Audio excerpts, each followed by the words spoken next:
In both his shadow-filled compositions and his often grisly subject matter, David Fincher embraces the darkness. Fincher has earned a reputation for making slyly provocative, acidly funny thrillers and rigorously smart, button-pushing dramas that test the technical boundaries of filmmaking, while still providing the breathing room for big movie stars to give tricky, psychologically nuanced performances. I want you to hit me as hard as you can. And this is how I met Tyler Durden. Hit me in the ear! Yes, his movies can be emotionally cold, clinically even, as some critics might allege, but they rarely feel detached. Nick Dunn, you're probably the most hated man in America right now. Did you kill your wife, Nick? Over the past decade, he's brought his obsession approach to Netflix too. There's never been a better time to look back at his body-strewn, blood-soaked filmography, put on some Trent Reznor music, and proceed. Welcome to Cinematic. Here we present to you all 10 David Fincher movies ranked. Now before I start, I request you to subscribe to my channel, like and share my video, and stay tuned for more such amazing upcoming videos. On number 10 we have Alien 3 in 1992. The maligned third installment in the Alien franchise was, unfortunately for him, David Fincher's first foray into the feature film direction. It's here! You got Clemens? Stop this raving at once! I'm telling you! It's here! Get there and get that foolish woman back to the infirmary! What is that? Move it! Help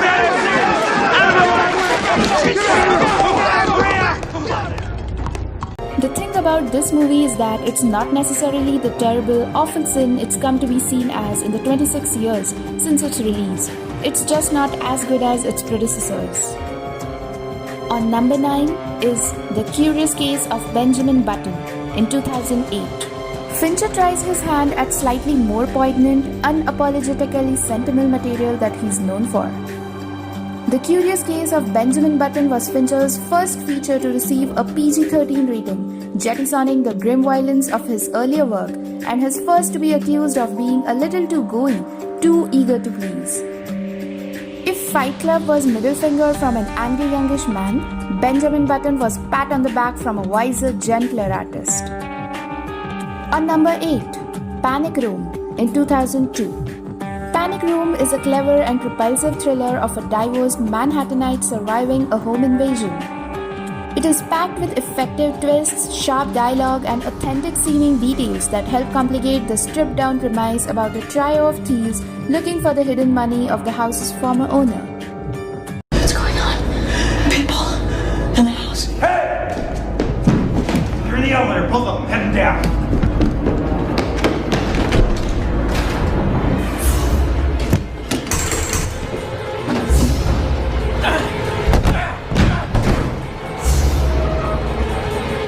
Still, the movie doesn't quite maintain the same degree of tension throughout, particularly in its jumbled final third.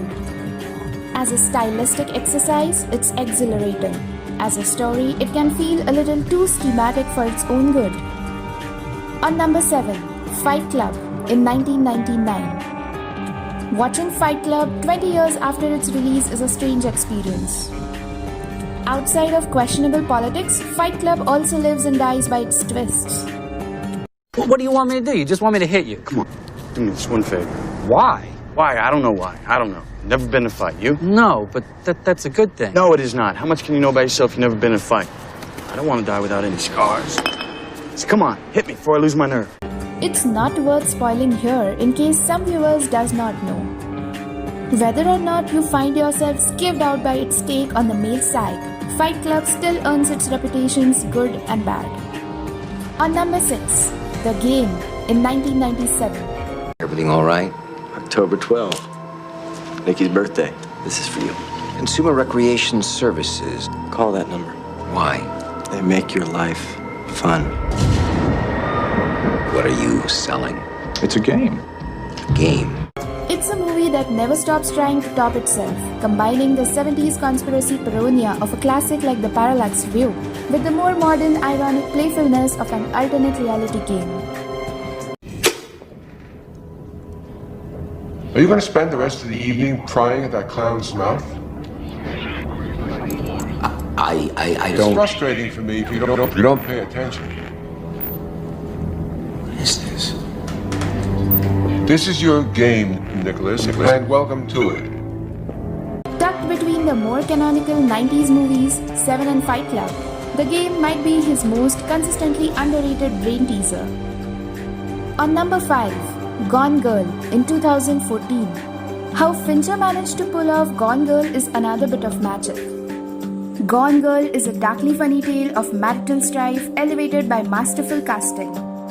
So you got to the bar around 11 today. Where were you before that, just to cross that off? Well, I was home. I left at 9:30. I got a cup of coffee, newspaper. I went to Sawyer Beach and read the news. Did you visit with anyone there? Gone Girl is the perfect match of Fincher's precision and his natural instinct with pulp. On number 4, Seven in 1995. Fincher considered the film more of a meditation on evil than a standard police procedural, which becomes especially clear in the final standoff.